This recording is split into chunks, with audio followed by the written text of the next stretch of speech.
Good morning. Once again, it's my pleasure to introduce these people, but first I have to tell you how I got them to come here. And I have to thank 5 of the professors, several live here, Dr. Jane Brockman, Dr. Ken Burns, Dr. Dan Purich, Dr. Jamie Ellis, and Dr. David Bloom. I was missing people to talk until about a week before we had to post the thing on the ILR bulletin. And suddenly I now have 7 people to fill 6 talking spots. So there will be an extra one later in August. So today we have everyone's favorite spiders. Stephen Cassidy is a PhD candidate in Department of Biology. He's going to talk about the African social velvet spider in Namibia, the ecological consequences of group dispersal in spider colonies, and they create spatially fragmented colonies that remain socially connected on their silken bridges. Please welcome Stephen to our ILR today. Thank you, Walter. So today I will be giving a bit of an overview of what I'm investigating for my dissertation, as well as just some natural history about social spiders because they're the coolest organism in the world. So first, I want to start with a question I get literally every time I say social spider, which is, what is a social spider? And I find this question to be kind of funny and interesting just because I think it tells us something about what people think social means. Because if I said social lions, you would not say, what is a social lion? I guess people know what lions are. But to answer this question, social spiders are spiders that aggregate, or that are non-territorial and aggregate for their entire life. So as with many things, Sir David Attenborough can probably explain this better than I can, so I have a short video. This tangle of silk is the home of one of Australia's most feared spiders, the highly venomous redback. Despite its appearance,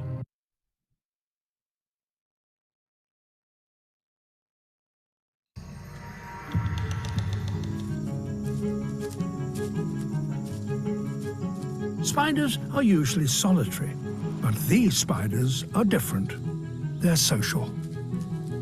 They live in groups of up to 100, and they're all related, brothers and sisters, parents, uncles and aunts, all on the same web.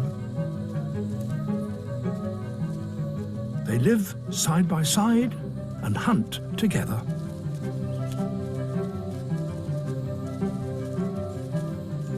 Here too, the mothers care for their young. Once these eggs are hatched, she'll feed the spiderlings by regurgitating food until they're old enough to hunt for themselves. For now, with so many spiders guarding the web, it's safe for her to leave the eggs in search of food.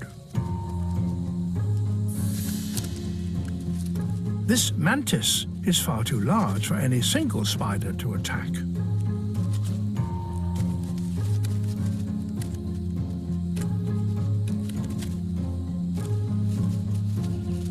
So instead, they collaborate. All the nearby spiders help to hold it down.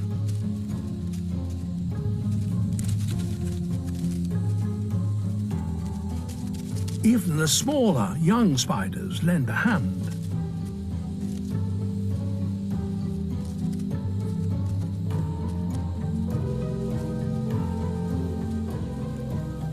Eventually, when their prey is exhausted, the spiders feed.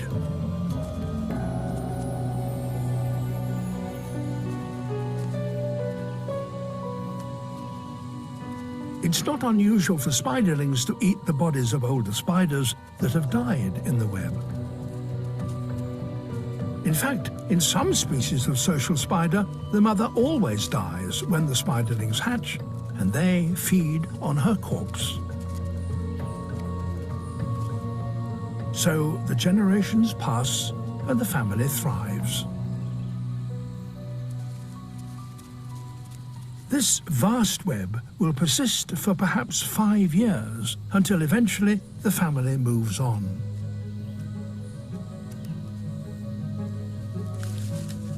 By living together as an extended family and all looking out for each other, these social spiders have helped guarantee their survival. But some insects have taken this practice a stage further. Family members have begun to specialize. Not unusual for the eggs in search of food. Spider. Am I doing that?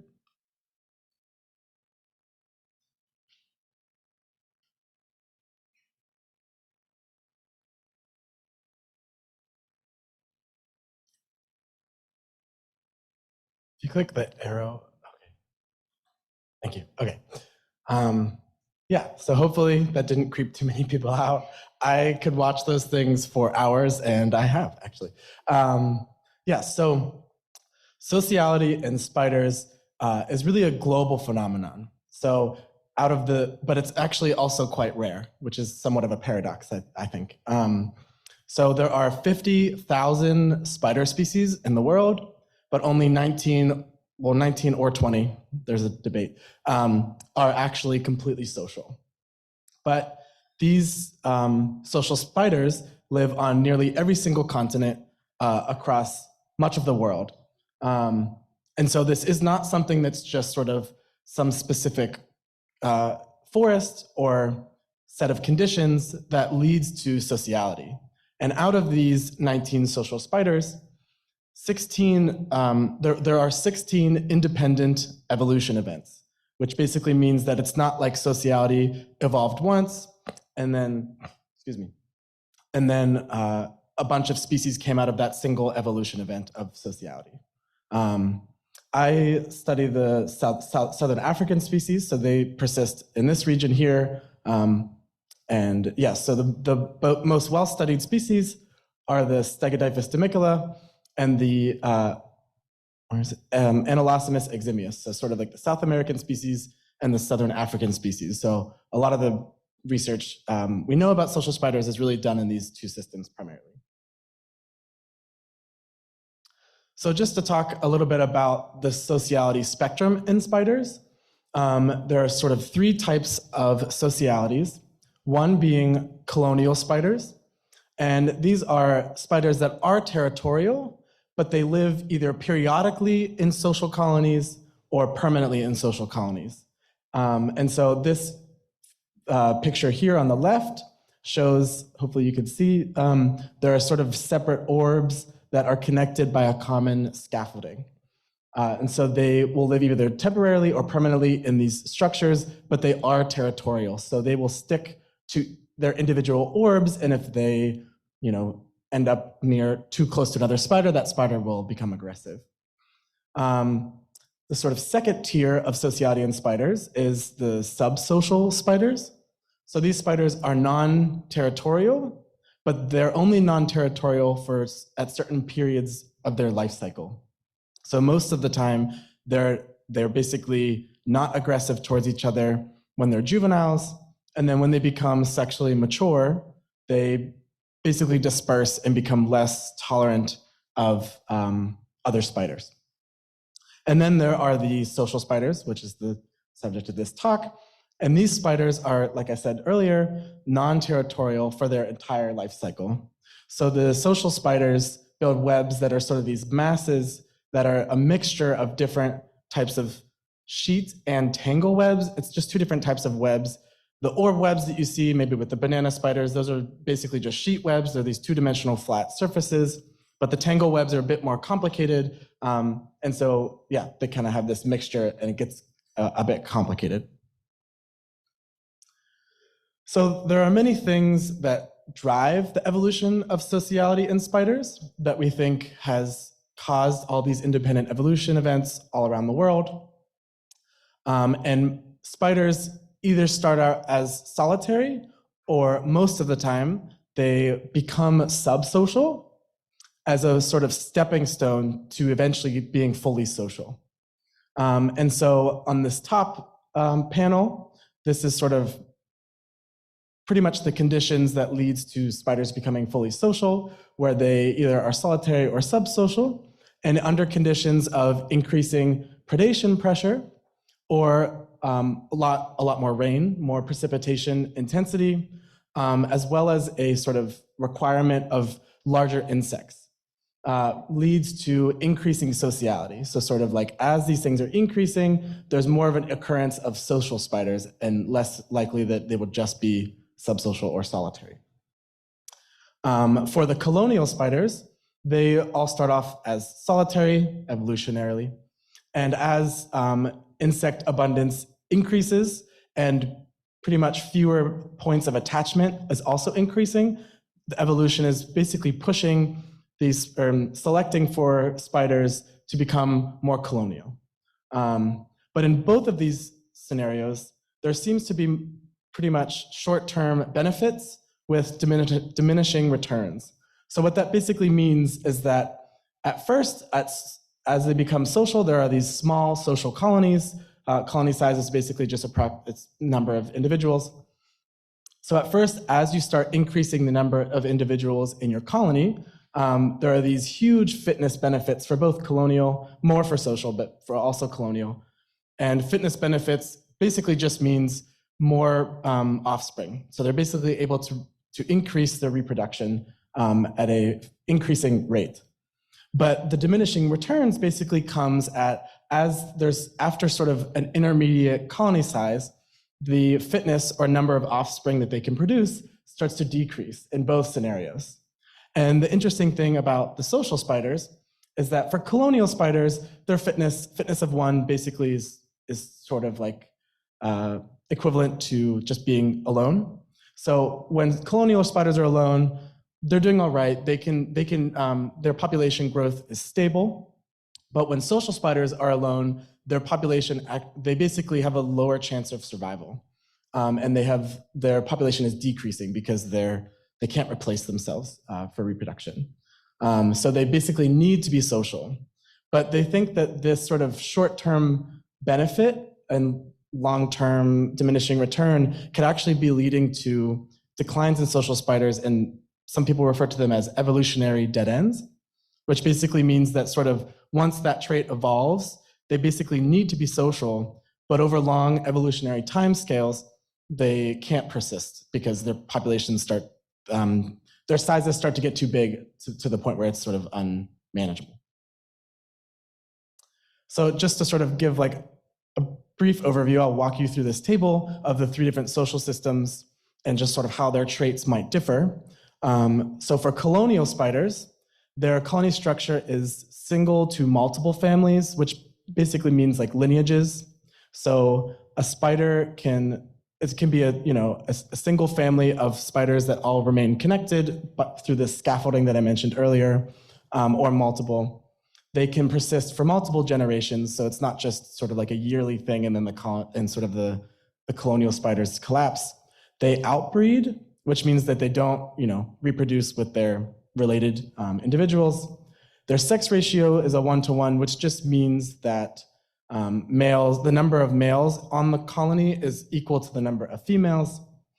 And their cooperation is pretty much just limited to that common scaffolding that they build.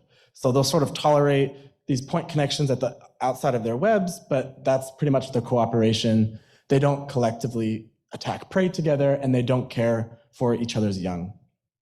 For the subsocial, this is a single family unit and a single generation. So what that basically means is that a female, once she is mated, will lay her eggs, and she does not mate with her siblings or anything, and then she will give birth to a bunch of offspring that are equally male and female. And during these juvenile stages, these spiders will collectively maintain their web, which is more than just like common scaffolding. They will basically cooperate into making these like common nests as well as their capture webs. And they also collectively forage together. So whenever something lands in the web, just like the praying mantis, the spiders will attack together. But they disperse before they mate, so they do not help each other care for young. With the social spiders, they have multiple family lineages. So it's, think of you living with your friends, and there's, your sisters, I guess. And many of you have your own offspring. There are multiple generations, so it's not just, just like with the subsocial, a single, mother and her offspring. It could be sort of more complicated. And they are highly, highly inbred. So what that means is that when the spiders are born, the females just mate with their brothers, basically in perpetuity. I would say maybe about 98% of spiders will never leave the nest. And because they are inbred and they're not limited by mates, the sex ratio is 10-1, with basically what that means for every 10 females in the colony, there's a single male. So the colony is 90% female. So a lot of what we talk about of how they cooperate and the things that they do is we're talking about the female spiders, because some people consider the males ecologically insignificant, which is hilarious to me. But they're basically really important for outbreeding so that they're not completely inbred, and they do move a little bit more than the females do. But with the social spiders, like I mentioned earlier, they cooperate on essentially all levels, where they maintain their web architecture, they capture prey together like you saw in that video, and they care for each other's young. So this is also quite interesting to me, where maybe there's 100 spiders in a colony, only 40 of those females are actually going to reproduce, and the rest of the females participate in all these different cooperative behaviors. So they will care for each other's young, even though they're not sort of highly related like ants. I don't know if people know about that, but they sort of are just related at a sister level. But because they're really, really inbred, it's sort of like more beneficial. So it's not just like you caring for your sister's offspring, it's like you caring for like your very inbred sister's offspring, which is sort of beneficial evolutionarily.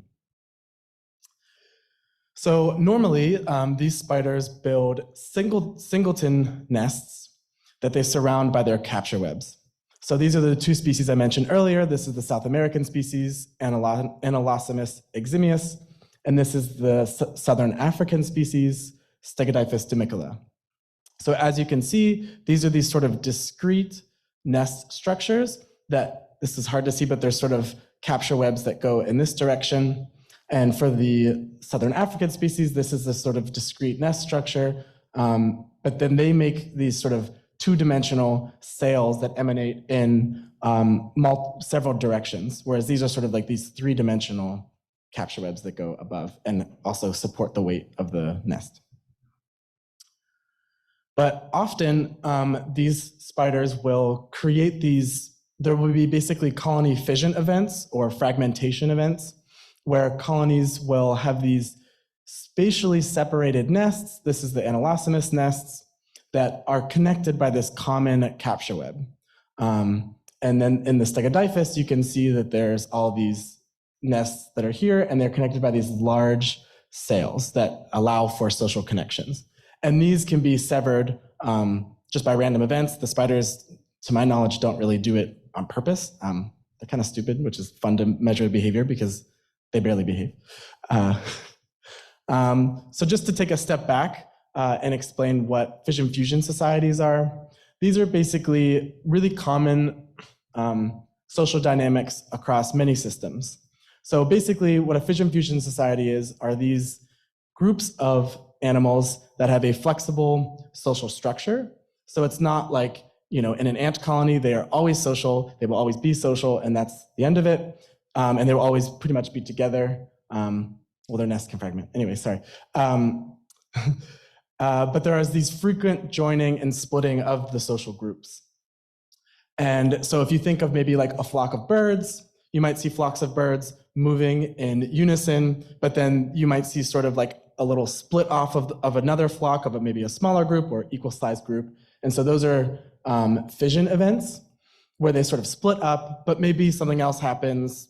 There could be a lot of things that sort of bring them back together in a fusion event.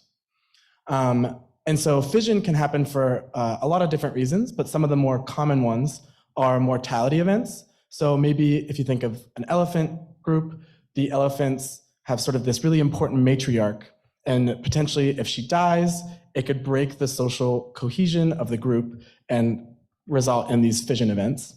There could also be emigration events. So in wolves, to increase outbreeding and prevent some inbreeding, male wolves will leave the group in these fission events, and they emigrate out of the group.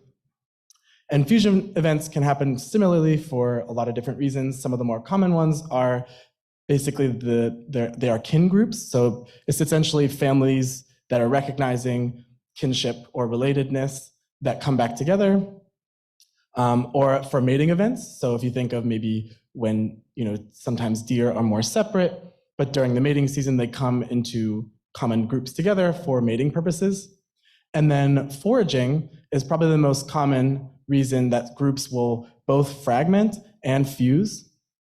And a lot of this fission fusion research has been really pioneered and first described in baboon groups. So if you look at this panel down here, this box represents kind of like the landscape that the baboons live on. And you can see that these baboons are sort of spatially separating themselves.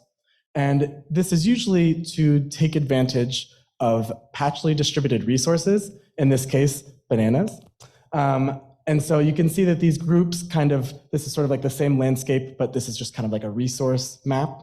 So you can see that groups are fragmenting themselves based on the distribution of where the food is.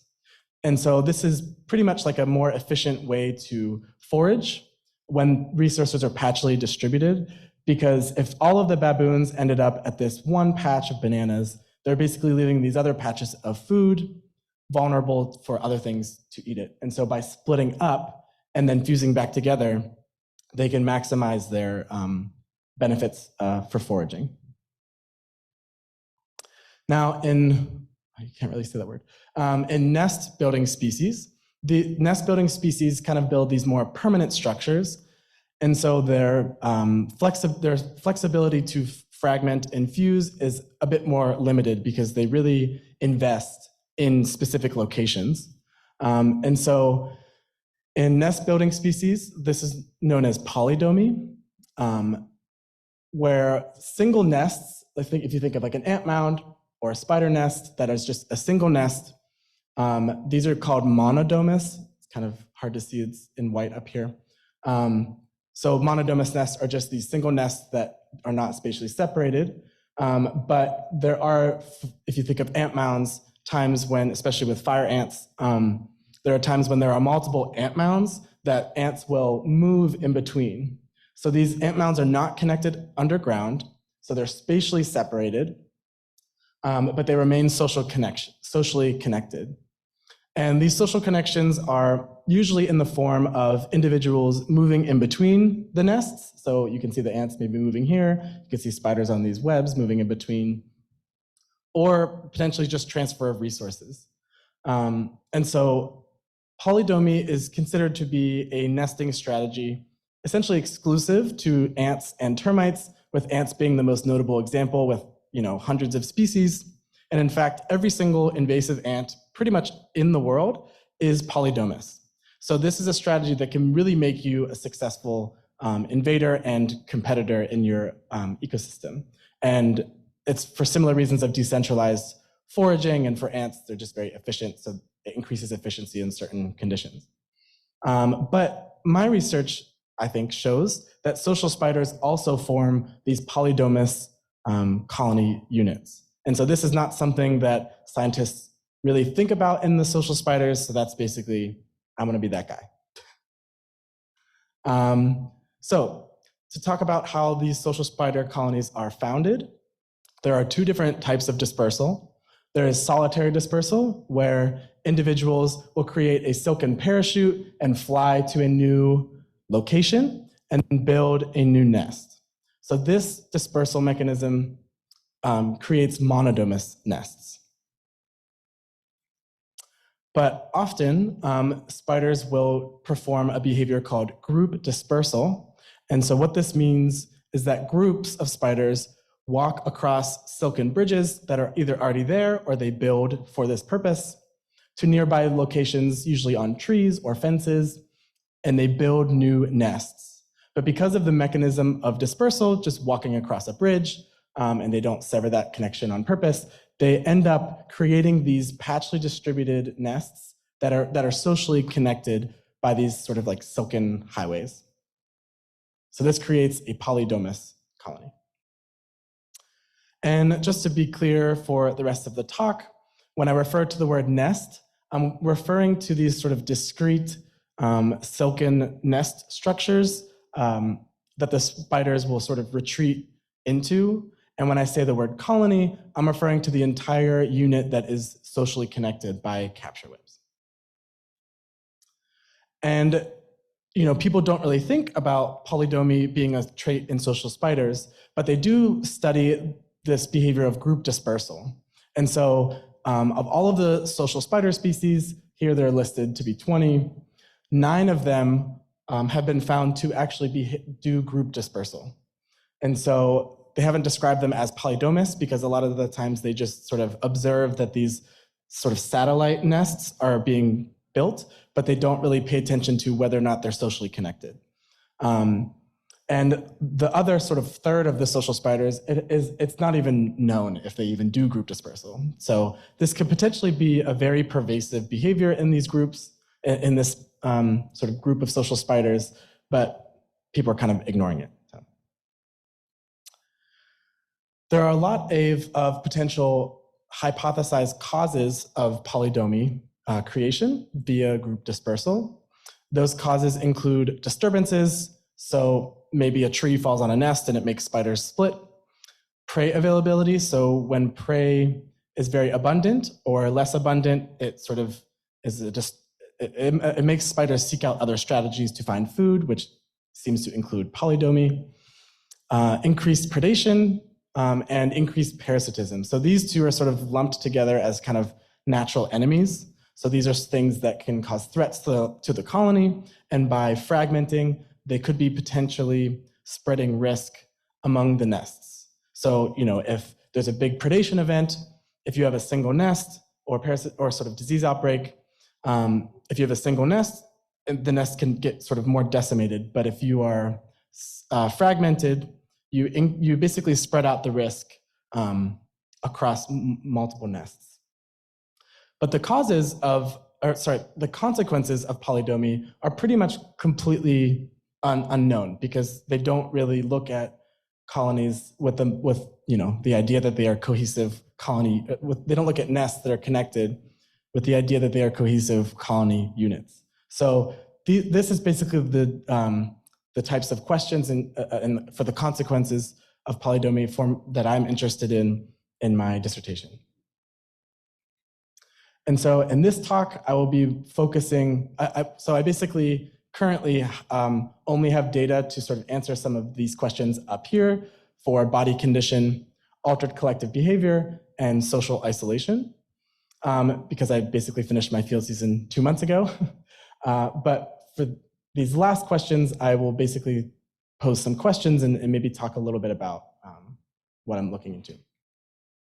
So for my current data, I hope to address 2 specific or general questions, which are how do monodomous and polydomous colonies differ? And are nests within polydomous colonies socially connected?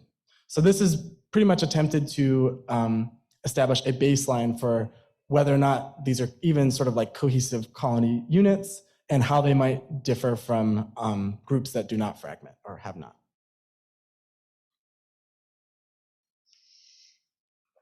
And then, so I said that already. I'm going to address these ones maybe a little bit later.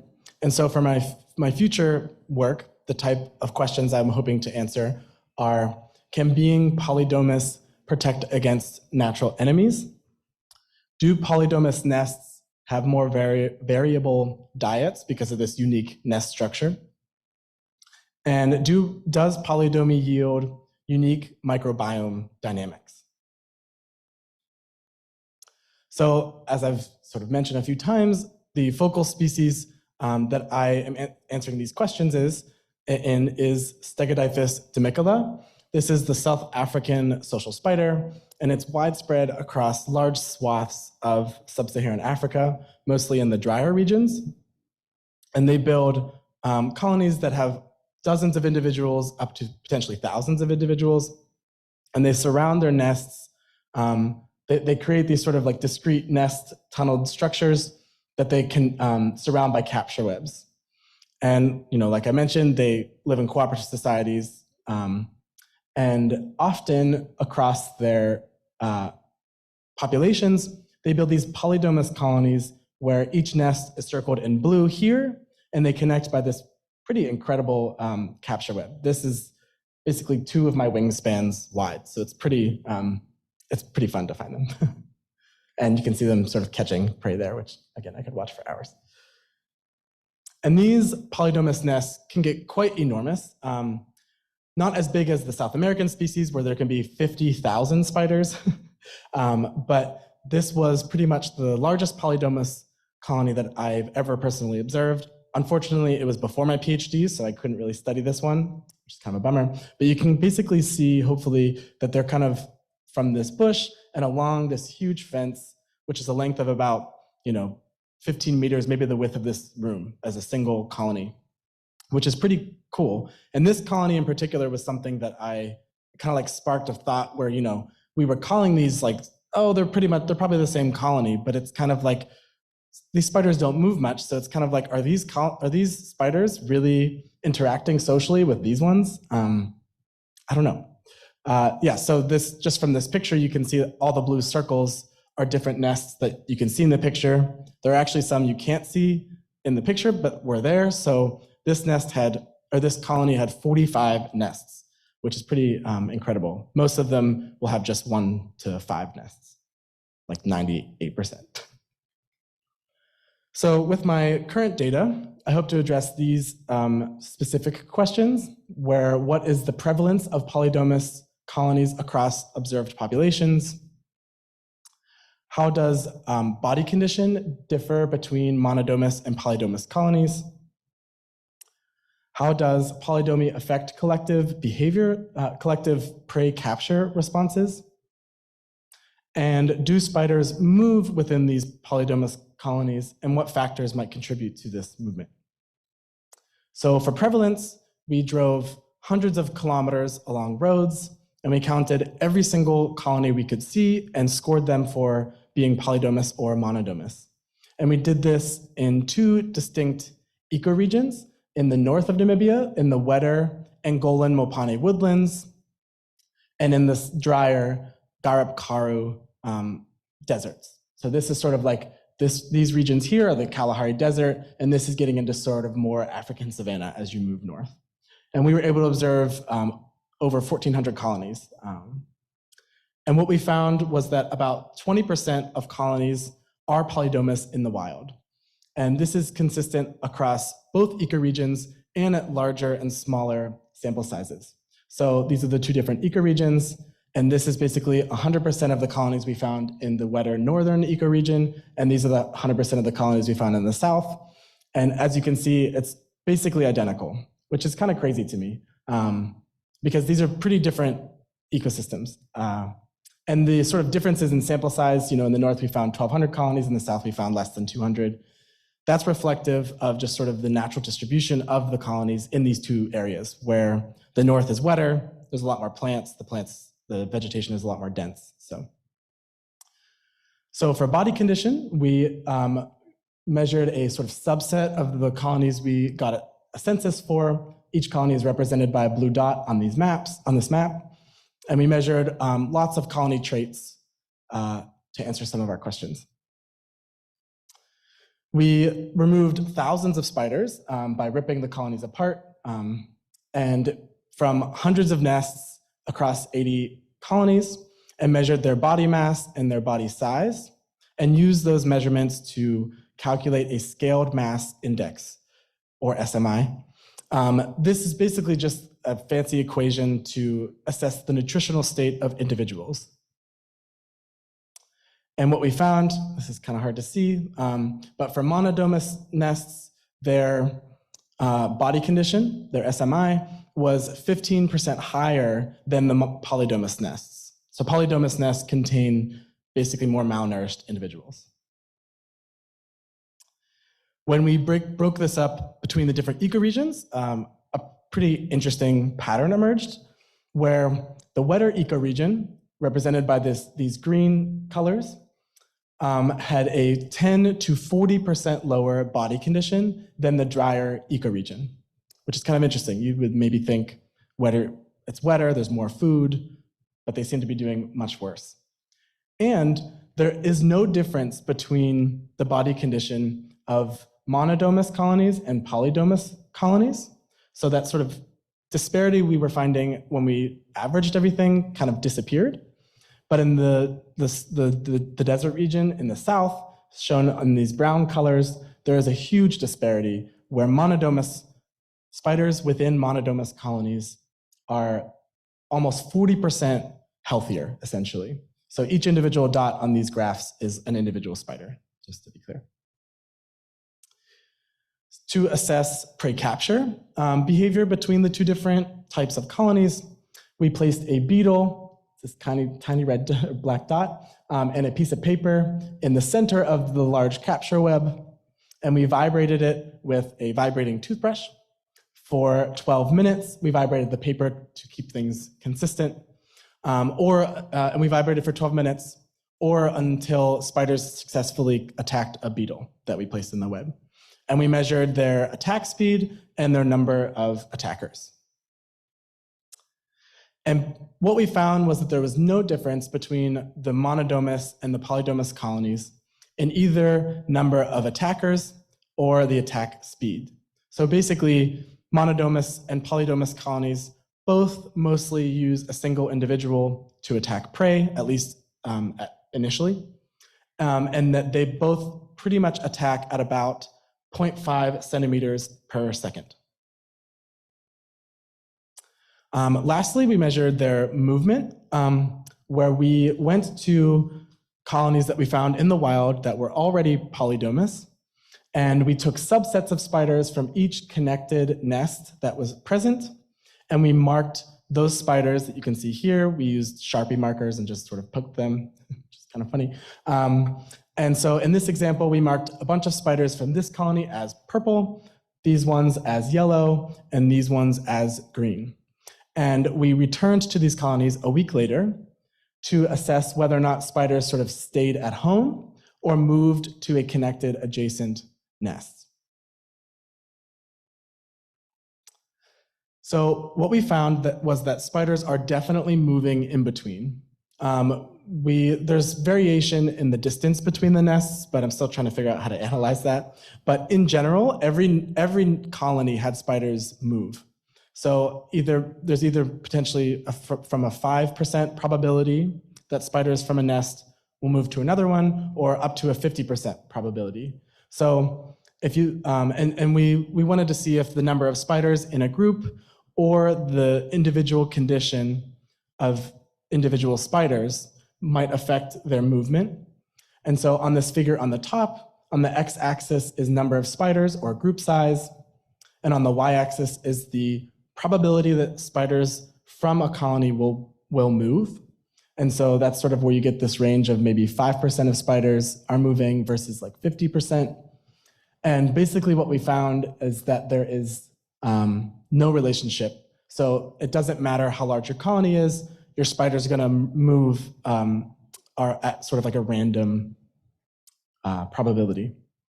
And then this figure on the bottom shows body condition on the x-axis, where sort of the larger numbers are the healthier spiders, against basically a binary of whether or not they moved. So they either did move or they did not move.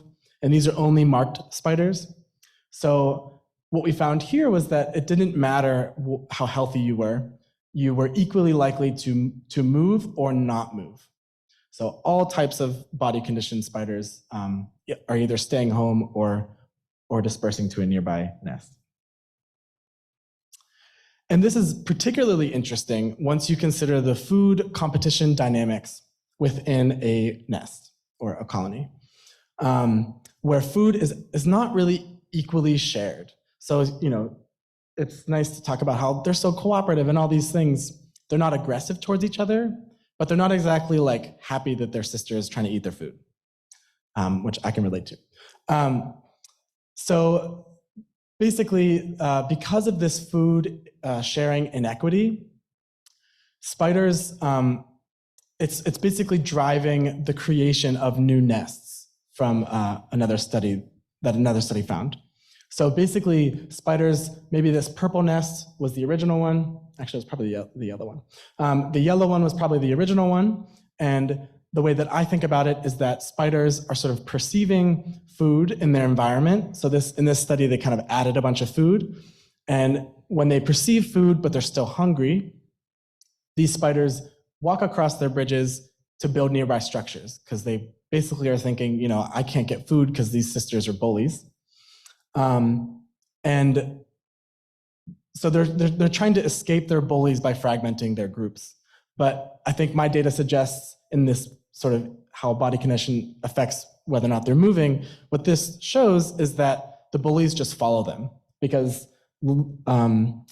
very healthy spiders are also moving. So they're trying to run away to get more food, but it doesn't matter, they're still hungry. So just to summarize the results from this current data, we found 20% of colonies in the wild are polydomous. Polydomous colonies contain spiders with lower body condition on average, but maybe some really interesting differences between different habitat types. Polydomous colonies attack prey with similar number of spiders at similar speeds. And spiders do move between nests, but it's unclear if colony or individual traits can affect this movement. Now, just to sort of revisit what I want to do in the future, these are the 3 questions I mentioned earlier, but in the interest of time, I just want to sort of mention the one that I'm kind of most excited about and currently working on, which is, can being polydomous protect you from your enemies? And so we want to investigate this question by comparing disease outbreaks, by inducing disease outbreaks, in monodomous colonies or single nests, or more fragmented nests that we artificially fragment in greenhouses over on campus. And so the way we want to do this is essentially induce a disease outbreak and compare disease-related mortality. And so the way I always explain this to my mom is, I'm just trying to figure out if spiders can socially distance, which I think is super cool. And so I'll basically create fragmented groups and give only one part of the fragment, expose them to disease, and then give singleton nest disease and pretty much measure what happens. If disease is a driving factor in forming these polydomous colonies, then I might expect for the monodomous colonies to start splitting and creating these fragmented groups. Or I could also simultaneously find that the ones that are already fragmented are protected from it. Now, there is movement in between, but they're sort of probably less connected than if they just had a single nest. So I think this is super cool.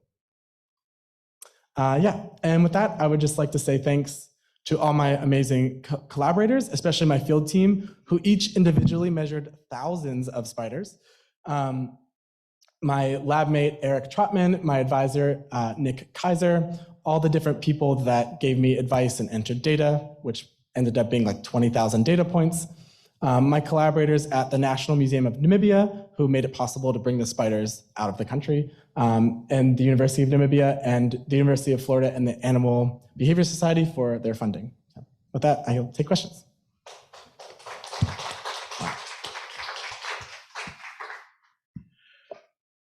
How do you prevent your spiders that you illegally imported from Africa into Florida from spreading and becoming a menace here? What makes you think it was illegal? No. Very illegal. But they're here, and Yeah. my question really is, how do you keep us from getting infected with lots of these guys all over? Yeah, that's a great question, especially because Florida is basically a petri dish for invasive species. And so, oh, sorry, right. Yeah, so it's kind of interesting because these spiders are really, really locally adapted to this extremely harsh environment in southern Africa. So in Namibia, the coastal region of Namibia is the second driest place in the world. And it seems like in the wetter habitats, the spiders, even in their native range, are not doing so hot. So as you saw in the northern wetter area, they were basically, their individual body condition was much, much worse. But they also have these interesting population dynamics where, because there's sort of these diminishing returns as the colonies get bigger, the colonies tend to grow at exponential rates and then completely collapse. So even in their native ranges, they're not really good at staying alive, because they're sort of really sensitive to different, changing conditions. Like I was telling some people earlier, I didn't require any import permits. The USDA just basically told me that they didn't care and I could take them anywhere in the country. Wow. Florida did require basically just to tell them where I was keeping them, but they also didn't really seem to care, which was kind of curious because these spiders do kind of have some kind of like weedy traits where a single spider can give birth to hundreds of offspring that don't leave and then have hundreds of mates in their house.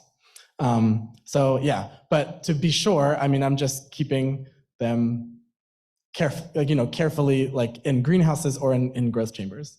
So hopefully Or in your apartment. Questions? That's true. For COVID, they did live in my bedroom.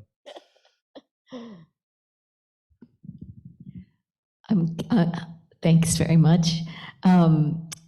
I'm curious how they get that weird sex ratio. Are they haplodiploid? They're not haplodiploid, actually. So it's interesting. Sorry, that's the system that ants and other things So have. just for others that aren't aware, haplodiploid is a type of sex determination that's unique to a certain family of insects, ants and wasps notably, and bees. So with humans, we have two sex chromosomes, X and Y. If you have a Y, that means you express male traits. But everyone has two sex chromosomes. But with the ants, it's basically like if you only have one, you're a certain sex. If you have two, you're another sex, right? So that sort of leads to these colonies with huge amounts of females because they're highly related and few males. And so this is there's a evolutionary benefit for them to forego reproduction, right? So that's called kin selection.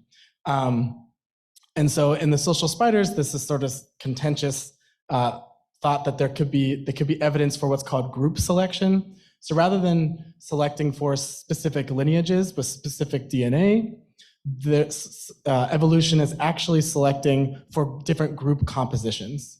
So it's basically, the idea is that evolution favors a lot more females because they are the ones that are leading to exponential growth. Females are usually limited by, females are usually the limiting factor in reproduction because ovaries are more costly than sperm. And so, the idea is that it seems like it's better for groups. I see Jane grimacing, to be more female than to not, but it is contentious. I think it's maybe a little bit of both because since they're also super highly inbred, it's not quite as strong selection as when they're family, sort of these haplodiploid groups. But they are basically 6 times as inbred as non-social spiders. So I think it's kind of both this sort of selection for family members as well as for like the group composition. That's bad. Okay, I have a few questions. You can stop me anytime. Oh, fine. Okay, when you have these colonies or the groupings from colonies, they're acting like islands. So what I'm asking you is there ecological separation from these different colonies by changes in the environment? In other words, are they in an area that's dry and there's something around them that's keeping them from spreading even more? Well, okay, so In the north, they're probably less limited. Sorry, in the north, I always think about the north. In wetter environments, they're probably less limited by where they can build their colonies because there's essentially just more vegetation. So I think that's probably one of the largest limiting factors that we understand as to where the colonies can persist. Because some of the drier areas, like I said, it's one of the driest places in the world. You might have an area the size of this room and there's a single bush. So where are you to build if you're a social spider? Luckily in Namibia specifically, a lot of the land is private, so there's basically fences along every road. Okay, what I'm asking you is, okay, here we have, let's say this is a colony right here, okay, or a subgroup of colonies, okay, and there's another one over there where that flower is. What's keeping them from from these two getting together, or from this one spreading even more? Functionally, nothing. So there are events where they can actually fuse together, even if they're not part of the same original nest. But they are extremely sort of, it's called philopatric. It basically means they don't want to leave home. And so 90% of these spiders will never move 30 meters in their entire lifetime. It's just sort of an innate behavior that they have. If you took, in the ones you have here, okay, if you took some from this colony and some from that colony and put them together, would they interact? They act like they're sisters. Okay. We have taken colonies from hundreds of kilometers away, combined them, and then they're How about their DNA? Have you done DNA testing to see how closely they're related to each other? They're highly inbred over large spatial scales. So because usually how it happens is there's maybe an area that has no spiders. It all starts with a single colony, and then they kind of spread either by group dispersing, mostly by group dispersing, I think, actually. And so maybe over hundreds of years, you have an area, the size of Gainesville that all maybe came from a single original nest. So because of that, and 90% of spiders that disperse individually to create these new sort of groups of spiders die. So it's kind of, there's these huge bottlenecks that kill off variation in their DNA. So. Okay, and then my last thing, I just wanted to say they don't show true altruistic behavior. They're not helping each other, but well, yeah. I'm just still very interested in their DNA and what's keeping them here. I think there's something that. Yeah, and it's actually quite interesting. That's a really good point too, because I have personally observed subsocial spiders in the same genus that live inside the social colonies. And so these are spiders that came from the same lineage. They're living on top of each other, and yet they diverged into these very different types of behaviors. The subsocial are 3 times or more as large as the social ones. They kind of act weird when they're adults in their web. So it's really interesting because it's kind of like, how did they evolve? And maybe it's just sort of like a lineage that selection ran away with these traits. So yeah, it's pretty cool. Okay. I had a question from her question. 10-to-1 female to male, is that because the females eat the males after mating? No, it's actually interesting. These spiders are extremely non-aggressive to almost any spider. I mean, I have literally seen a different species called a sac spider that actually kill and eat the social spiders. And these sac spiders will live inside these colonies, and the social spiders just think that they're friends because they see the world by feeling, and it feels like they're just a spider, so they're like, that's a friend. So the only time that these spiders really, well, this species anyway, the only time that they really eat other spiders is when they eat their mothers. So normally what happens is a large group of females, sort of one age class, gives birth to a second generation, and eventually, after they regurgitatively feed, the babies will eat their mothers, but they don't really eat the males. It's just sort of an inherent trait in their biology. So maybe you can think about it like the males are the ones determining the sex, and the males just have more sex chromosomes that result in the birth of females than in males. Yeah, Mary? Steve, 2 questions. One is, you referred to Mopani worm, Mopani woods, and Yeah. I once ate a Mopani worm. Yes, You might have done the same. a whole plate. Well, I only ate half of one. What is the relationship of a Mopani worm to the Mopani woods and to your spiders, if anything? My second question is, what made you select this particular topic? I mean, first spiders, what got you interested in spiders, and what got you interested in social spiders? And I told you I did a freshman thing on the sex life of spiders. I'm glad nobody ever asked me why I chose that topic. But could you address those both? Yeah. So the first question, in these Angolan Mopani woodland habitats, they're basically sort of really characteristic of the habitat are these Mopani trees. So they're kind of like these trees that their leaves almost look like angel wings. It's really cool. But it's on these trees during the monsoon rains, there are these huge population of what they call Mopani worms. It's actually caterpillars that explode onto the trees. I'm not totally aware of if there's a relationship between those worms and the spiders, but I have found colonies that have built their webs around existing caterpillar nests. They weren't Mopani worms, but and the caterpillars were totally fine and not eaten, which was crazy and weird because there was like a lot of spiders and a lot of caterpillars just living symbiotically, I guess. I don't know. And I think that was the only Mopani question. I have eaten the Mopani worms there. The texture is weird, but the flavor is really good. It's sort of a local delicacy. It just looks like kind of looks like if you watch The Lion King, the grubs that they eat. Anyway, and the second question is, I love that question because some people were kind of like, I loved spiders ever since I was a child, yada, yada. I didn't care about spiders. I was just telling someone earlier that I was really interested in gorillas, and that's what I wanted to study. And so I was like, I'm going to be Dian Fossey and, live with gorillas. And so I did an internship with that and kind of realized that if I wanted to do sort of manipulative experiments and answer sort of, not that they're not real, but kind of like real questions that are based in, that I can sort of really control everything. Because I can't give a bunch of gorillas disease and watch when they die. Like that's not ethical because it's a gorilla. But with spiders, I can kind of do whatever I want to them. And so they're this really incredible system that live for only about a year. And they're really manipulative. In a single nest, there can be 1,000 spiders. So that's a lot of individuals that I can kind of play with.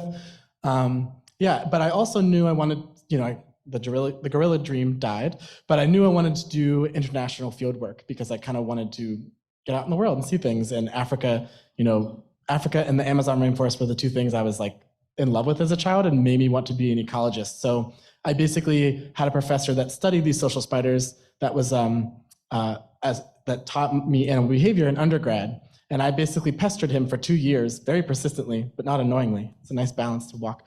And then convinced him that he should take me to Africa. And I was trying to be his grad student. That didn't end up working out, but now I'm his former PhD student. So it was sort of like a utility of like, I wanted to study animal behavior on a system I can control a lot of things and go to Africa.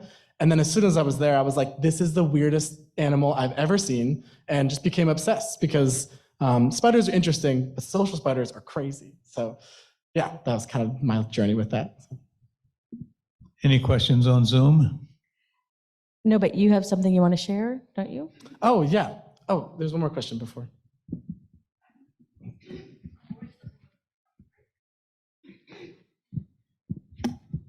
I'm curious exactly where in Namibia you were located, northern or southern or northern South Africa or where? So I've only been to Namibia. I've been there about 4 times, and I've been kind of all over the whole country almost. So in the far north, all the way to Fish River Canyon, which is like the border of South Africa. Mm-hmm. And from the coast to the sort of more inland Kalahari region, so kind of all over. But the 2 ones I was focusing on for my dissertation are sort of these 2 distinct regions in the northern third and then in the southern third. So I also, like I've said before, I have, a lot of spiders that are in the greenhouse that I actually brought with me, about like 100 spiders. It's a colony. And I also brought some crickets that we can sort of feed and watch. It's a bit sadistic, but I love watching insects die when spiders kill them. So anyone, you're all welcome to come. You can hold a spider. They're completely harmless, I promise. And yeah, so you can feel free to talk to me afterwards. Wow, a field trip for 3 people. Next week, we have a change in the schedule, and Rachel Newsom, who was originally scheduled to be the last speaker, but when I told her I have 6 already, she said, I'll volunteer to fill out any absence. And so we swapped the August 1st with August 23rd. And Rachel will be here to speak about gut microbiome in cancer development and therapy, and how that gut microbiome can be harnessed to develop novel diagnostics and therapy for all cancers. So, wow, do we have to eat them? So thank you very much for coming, and take charge of your demo.